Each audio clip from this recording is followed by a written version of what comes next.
le premier séisme, c'est l'annonce par Besancenot de sa non-candidature.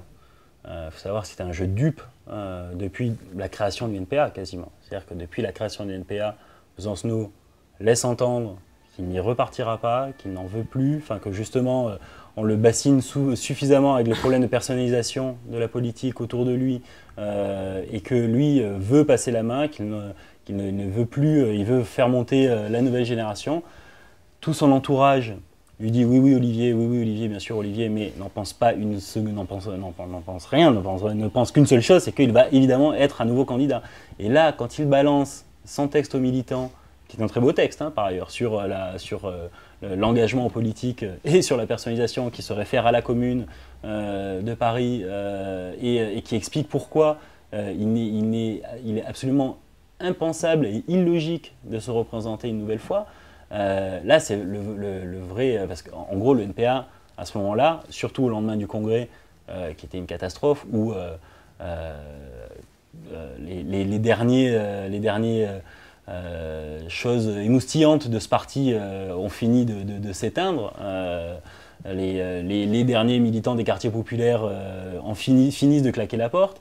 Et à ce moment-là, voilà, la dernière raison d'être du NPA, à savoir une candidature offensive, médiatique, et le retour de Besancenot qui viendrait un peu sauver son parti, tout ça s'effondre. Beaucoup lui en ont voulu, y compris à la direction, qui partage ses principes en disant que c'était irresponsable politiquement. Parce que le constat de fait, c'est que tout ce truc qui marchait qu'à un cas encore, tenait beaucoup par lui, par sa surface politique. Parce que sa surface politique, elle va au-delà de celle de son parti. Parce que médiatiquement, dans les campagnes électorales, il a gagné une surface sociale, c'est ça que le NPA a essayé de capitaliser.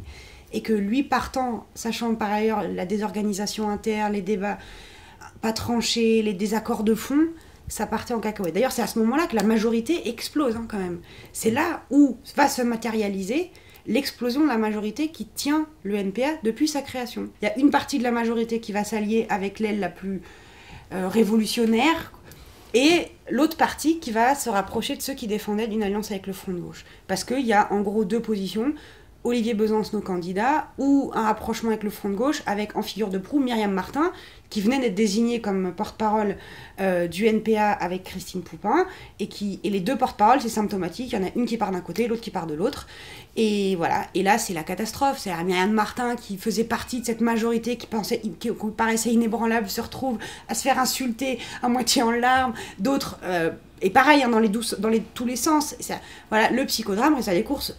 La candidature de Poutou passe à une majorité très courte.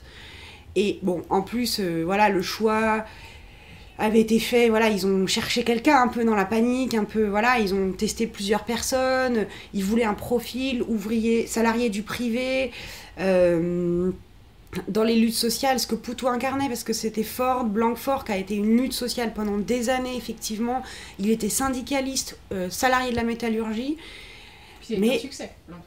Voilà, et Blanquefort, pour le coup, ça a marché. C'est une lutte sociale qui a fonctionné. Donc, il était le chef de la CGT, enfin le porte-parole de l'intersyndicale, et voilà, il y avait ça.